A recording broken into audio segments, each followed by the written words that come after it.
Bonjour à tous, Gilles, l'agriculteur du Loiret. Bon bah là je suis dans l'automoteur, on est dans un premier champ de colza, je ne sais pas si vous pouvez voir, et on va attaquer les épandages d'engrais liquide. Alors j'ai déjà fait tout l'engrais solide sur l'autre ferme, et là j'attendais qu'il tombe quelques gouttes pour pouvoir faire l'engrais liquide.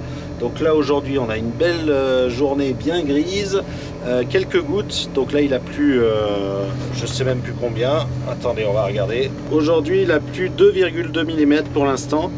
Et ils annoncent encore un petit peu d'eau, suivant les modèles, ils annoncent encore 3, 4 mm dans la nuit, donc ça devrait suffire. Là on n'a vraiment pas d'eau du tout. Donc là si on regarde, on a eu quasiment 0 mm depuis 30 jours, on a eu des 1,5 ou des 1 mm, vraiment des petites bricoles, mais rien du tout, pas de pluie significative. Là c'est la première avec 2 mm, s'il pleut les 4 mm en plus, ce serait parfait, ça nous permettrait d'avoir une première, que l'azote ne reste pas sur terre, qu'elle puisse se mettre un peu dans le sol, mais ça va être chaud pour qu'elle soit assimilable, il faudrait 10 à 20 mm. Bon allez, on déplie les rampes et puis on va aller voir un peu le colza et surtout changer les buses, mettre les buses à azote. Alors, on lève les rampes, on les déplie. Donc voilà le colza, un petit peu spécial. C'est un colza qui a été semé en direct avec le CO6. Bon bah il est pas si mal que ça. Alors il y a quelques petits trous en particulier sur les bords, mais globalement il est plutôt bien. Alors ça c'est un colza qui m'a pas coûté très cher puisque il est en semences de ferme. Il a eu 0 insecticide, il n'a pas eu en désherbage, il a eu juste une petite dose de désherbage à faible dose parce que il y a des plants de campagne qu'on voit pas beaucoup, alors le lotier il met beaucoup de temps à sortir, on le verra sûrement beaucoup plus dès qu'il y aura un petit peu de chaleur. Oui, là j'en vois même pas, alors peut-être que ça n'a pas marché du tout, on verra ça à l'automne. Si, il y en a, hop, il y a quelques petites, alors il est tout petit comme ça, on a quelques-uns à droite à gauche. Bon après ça va se repeupler quand il va sortir. Le lotier ça met vraiment très longtemps à s'implanter. Donc il n'est pas si vilain que ça. On va lui mettre à manger. Alors il n'est pas encore parti mais on voit que voilà, ça a envie de décoller. Donc là j'ai mis les gants parce qu'on va aller changer les buses de la rampe, mettre les buses à engrais liquide. Donc pour l'engrais liquide on met des buses qui vont laisser couler sur 7 filets l'engrais liquide pour essayer de bien la répartir et surtout d'éviter tout ce qui est brûlure et tout ce qui est problème lié à l'azote. Donc là on va pas mettre énormément d'azote, on va mettre 80 unités, donc 200 litres. Ça fait un peu moins de 80 unités. Un premier apport d'azote d'un peu moins de la moitié. Là on est quand même fin février, mais il n'y a pas eu de beau temps avant pour pouvoir faire ça. Donc là on va remettre chaque jet à leur place. Donc là c'est les buses bleues qu'on va mettre. Donc ça y est, j'ai mis toutes les buses. Maintenant on va aller choisir notre parcelle. Donc c'est celle-là. Et on va créer un nouveau travail. Donc là pas besoin de plan de guidage. Et là on va appliquer 200 litres par hectare. Donc 200 litres de solution à 39% d'azote. Donc ça fait 39 plus 39, donc 78 unités. Là on n'a pas de carte de modulation. On est bon. Et donc on va pouvoir le mettre en route.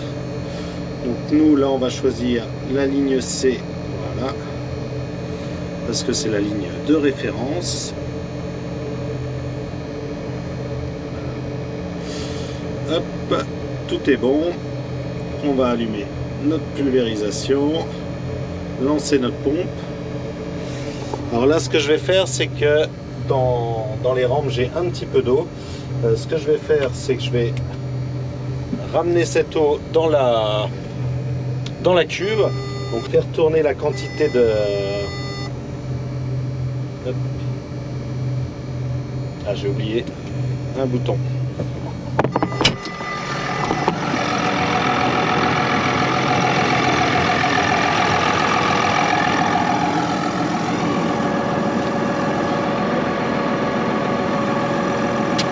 J'avais pas rouvert ma cuve, donc c'est pour ça que j'avais pas de pression. Là, le produit est en train de passer dans la rampe sans couler par les buses. Vous voyez, il n'y a rien qui coule. Et ça passe dans la rampe, donc ça va permettre d'amorcer la rampe. Et puis une fois qu'on aura tout amorcé, on pourra commencer à pulvériser. Là maintenant, on est prêt à partir. Donc,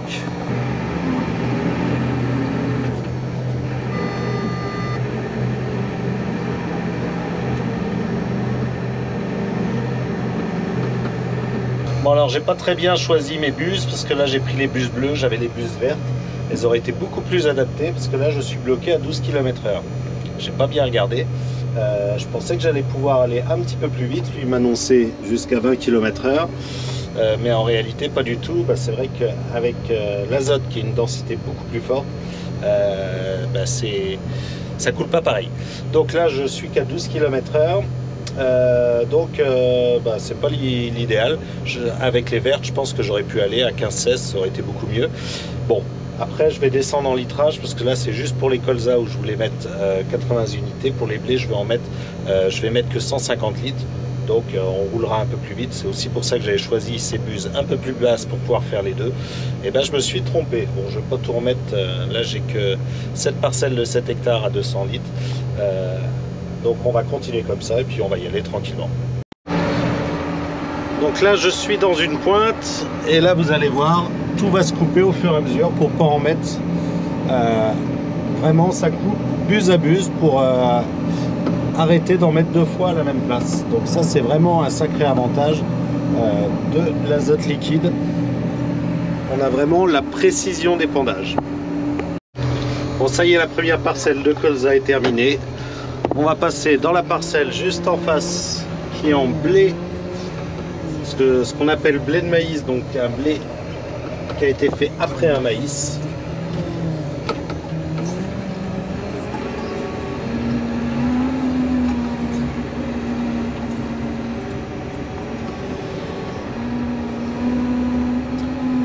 Et là ici on a un blé qui a été fait derrière un colza. Lui on voit qu'il peine pas du tout, qu'il n'a pas encore besoin d'azote. Donc on le fera en dernier. On va déjà faire tous les blés de maïs qui ont un petit peu plus de besoin d'azote. J'ai pas encore les retours des analyses, mais voilà, je pense que il vaut mieux qu'on privilégie. Tiens, un petit coq faisant là qui part devant nous. Vaut mieux privilégier aujourd'hui les blés de maïs. Bon, voici notre blé de maïs. Donc là, il a été semé en direct à l'avatar après le maïs. On voit encore voilà, les cannes de maïs qui sont encore présentes. Elles sont en train d'être décomposées tranquillement. Et on a plutôt un beau blé. Alors qui est bien parti déjà. Bon, j'ai regardé, il n'est pas encore... l'épi ne décolle pas. Mais il est déjà avec un beau talage. J'en ai pris un au hasard. Voilà, il a 3 belles tales plus le maître brun. Donc ça fait un beau petit blé. Surtout pour des blés de maïs qui souvent sont un petit peu plus tard, c'est quand même le top. Donc voilà, on va aller regarder, pour comparer un petit peu, on va aller regarder justement le blé de colza qu'il y a de l'autre côté. Ils ont été semés le même jour. Donc voici notre blé de colza. On voit tout de suite qu'il est quand même beaucoup plus... ouais, il est beaucoup plus vert, on voit qu'il a encore plus d'azote. On a une super activité là de tous les vers de terre. Tout ça, c'est les terricules de vers de terre. Donc c'est la terre qui est remontée par les vers de terre. Et donc, on a vraiment un petit peu partout. Et ça, c'est vraiment positif puisque ça veut dire que les vers de terre font un travail de labourage de la terre. Donc voilà, donc beau blé, plutôt propre, qui est en train de repartir, ouais, assez bien. Donc je suis assez content. On va quand même trouver quelques raigras qui traînent à droite à gauche. Par exemple celui-là. C'est un blé ou un raigras? Non, c'est bien un raigras. Mais globalement ça va, c'est plutôt propre. Donc là dans les zones cailloux un petit peu plus faibles.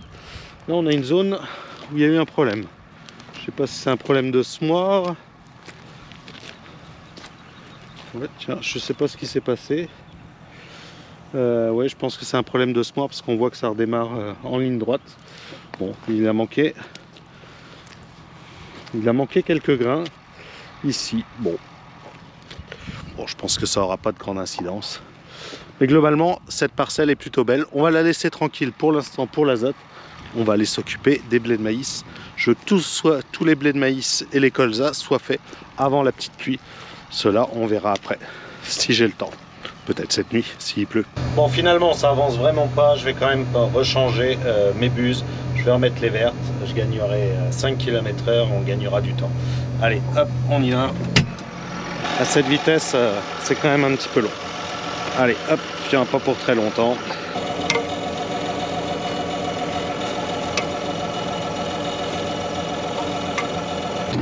Voilà, c'est quand même beaucoup mieux. On est à 16 km/h. Je vais gagner mon temps d'avoir fait ça, parce que je dis 5, 6, 7 minutes à le faire. Et là, il y a beaucoup plus de souplesse. Je pourrais même monter en pression et augmenter encore en vitesse, mais je trouve que trop de pression, c'est pas bon non plus pour pouvoir avoir une bonne répartition. Vaut mieux rester, là je suis à 3 bars et demi, je pense que c'est il faut pas beaucoup plus. Alors là on est dans un second champ qui était avant du maïs aussi, pareil, le blé en direct, parfait, enfin parfait, on verra cet été, mais plutôt bon. Et donc là, petit inconvénient de l'engrais liquide, là j'ai la rampe, je suis obligé de la déplacer parce que bien évidemment on ne peut pas passer avec les rampes. Alors je voulais aussi vous montrer ça. On voit bien que le passage de la rampe est beaucoup plus vert que le reste. Donc il y a vraiment un petit manque d'azote là où il y avait du maïs. Là où il n'y avait pas de maïs parce qu'on l'a laissé passer la rampe, il y avait sûrement un peu plus d'azote. Il est plus vert. Donc il est quand même temps de mettre un petit coup d'azote là-dessus. Bon, est-ce que ma rampe va démarrer directement? Ce serait super ça.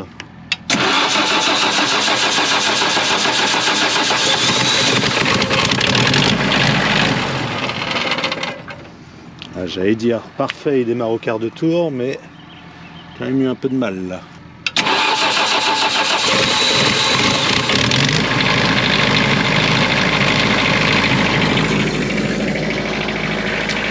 Et bah parfait.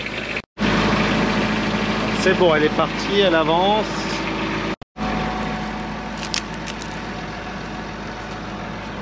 Ouais, la rampe avance bien, on continue parce qu'il va bientôt faire nuit.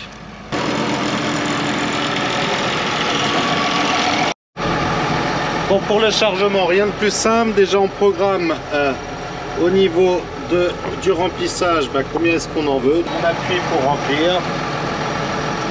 On enlève ici le régulateur pour pouvoir l'avoir en bas.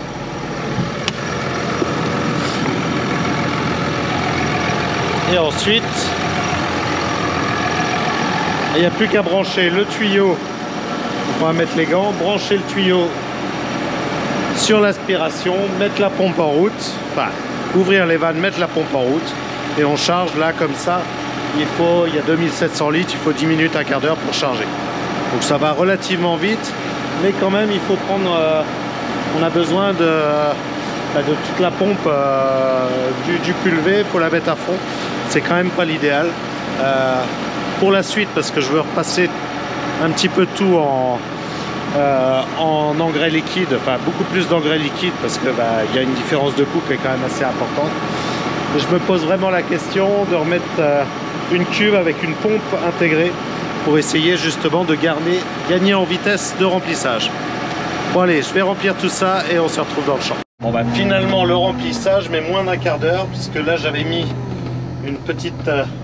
un petit minuteur à 30 minutes parce que comme j'ai laissé la rampe avancer le temps que j'aille charger, si jamais il m'arrivait quelque chose avec l'automoteur, un problème, quelque chose, et puis que je règle ce problème et que j'oublie la rampe, qu'elle n'arrive pas dans le champ du voisin, enfin même dans la maison du voisin. Donc voilà, donc ça m'a permis de voir que en fait le chargement, oui, avec l'aller-retour ça me fait 15 minutes, donc voilà, c'est 10 minutes de chargement en fait. Allez, on va aller terminer ce blé de maïs, et puis je vais, s'il m'en reste, je vais mettre sur les blés de colza.